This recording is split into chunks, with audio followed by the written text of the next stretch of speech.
Hello viewers, welcome back to my channel. As a person who has been a medical student, then a doctor, then a medical student, then a doctor, then a medical student again, I am quite familiar with exams. And as people involved in the profession of medicine, we are all too familiar with the stress that is associated with so many exams that we have taken over so many years. There is a lot of discussion going on about the NEET UG exam in 2024. I don't want to be one of those YouTubers who are making a video about NEET UG just because it's in the zeitgeist and maybe it'll get you more views. If I get more views, I have no problem with that, but that is not the intention. My stand on the NEET UG issue is very simple. There should be a proper inquiry. If the inquiry suggests so, then a re-examination should be conducted and justice should be done. Very apple pie and motherhood views. I do not want to get into controversies, but of course, the suggestion is, from what we are learning in the media, is that there was some sort of foul play, there is an outcry, there is outrage, and we do want the situation to be resolved amicably.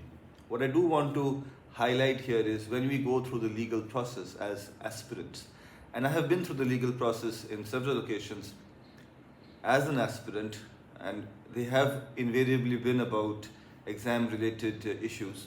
Time is our enemy because the powers that be, the authorities, whoever set the rules and regulations, they have this upper age criteria.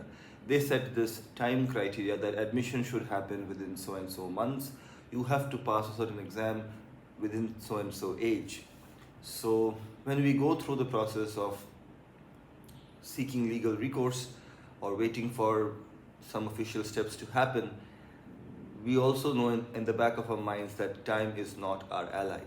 If too much time elapses, then we lose out on valuable preparation time, and certainly we lose out on valuable time that could be devoted to developing a prosperous career. Of course, some exams during our lives are more important than others, and an exam like NEET UG is of critical importance. I want to talk about my experience of entrance exams to MBBS. Back in the day, it was not called NEET UG, but I also benefited from leak of a paper.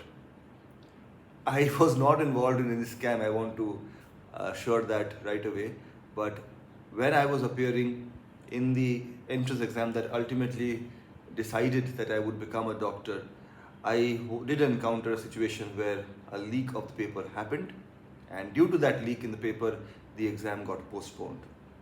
And if the exam would not have got postponed, maybe my preparation would not have been up to scratch, and maybe I would not have become a doctor. So let's discuss this a little bit further. I'll just share my experience, and I hope it will benefit you, because exams are a part of our lives. Exams sometimes are more important than other exams, but what is common for all exams is the fear of failure. And this fear of failure is not a pleasant feeling, but it is also the feeling that I feel is responsible for me passing the exams that I did pass. Of course, I didn't pass every exam. There were exams where I struggled miserably, and those experiences also are valuable. They weren't pleasant when it happened, and I understand all of those people who are feeling bad, are feeling low. That's perfectly normal feeling. Don't stop feeling that. Hold on to this feeling and use it as an impetus to move forward. I know it is easier said than done, and you might feel that the whole system is against you, but I just want to tell you, the whole system is not against you, the whole system is against everyone. You're not alone in this fight. Okay? I don't want to trivialize an important issue, but it is something that has been going on for years and years, and it is something that needs to be looked into. And if alternative methods of evaluating how people should be chosen to become doctors, because I believe NEET UG is an exam which helps in deciding who will become a doctor from India, because even people who want to pursue MBBS degree from outside India need to qualify NEET UG. So is NEET UG the best way to decide whether you want to become, whether you're good enough to become a doctor or not? I don't know. But I have read the charter when the National Testing Agency was formed, and one of the sentences there is developing or understanding the knowledge gaps regarding what is the optimum strategy for testing and evaluating students. In my opinion, it is very important to know holistically whether a person is suitable to become a doctor or not. Just the ability to be good in physics, chemistry, and biology is not enough. You also need to have certain social skills, certain personal skills, which are difficult to evaluate, I must admit, and can be trained during medical school. But there has to be some innate qualities that every doctor should possess, and maybe there can be a method of evaluating that as well. We don't know, maybe artificial intelligence, nobody knows for certain how we will evaluate that, but we can agree that the process needs to be improved. Coming back to my own experience, in 2008, so back in the day, what used to happen, 2008 was the year when I tried to pass exams to become a doctor for the first time. And in 2008, the system was quite simple. There was an all India exam which was conducted by the Central Board of Secondary Education. This was called AIPMT, and sometimes we used to call it CBSE PMT also. So it was a two-part exam. There was a multiple choice preliminary exam, and there was the subjective. There was a subjective long answer type mains exam. So we had CBSE PMT prelims, which we needed to qualify, and then there was CBSE mains, which was usually held 1 month after the CBSE prelims.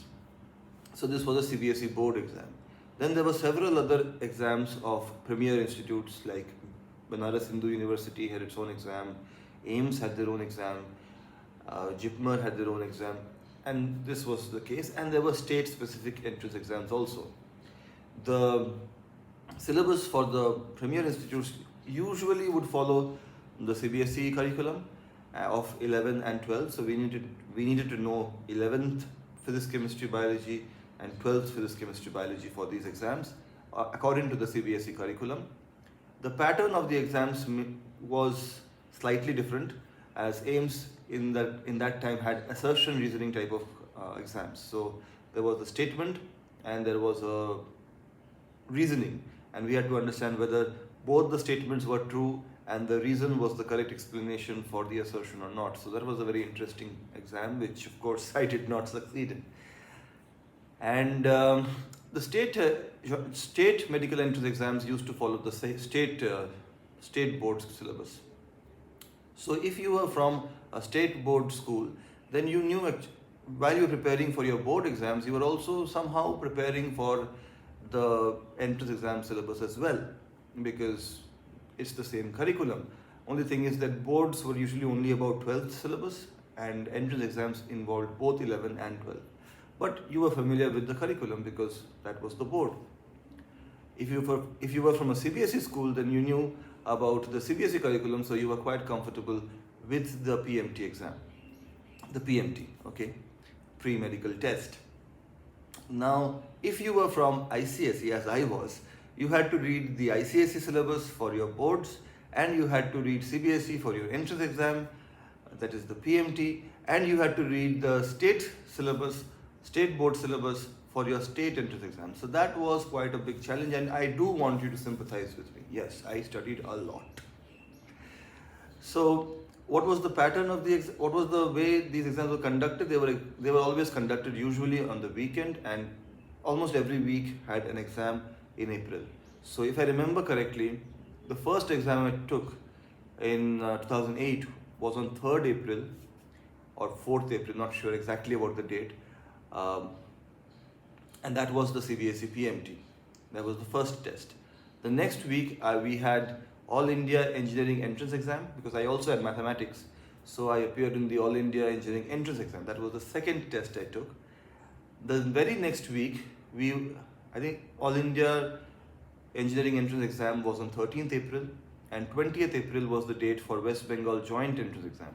Now, West Bengal Joint Entrance Exam was supposed to be for engineering as well as for medical entrance, medical courses, MBBS courses, and this was scheduled for 20th April.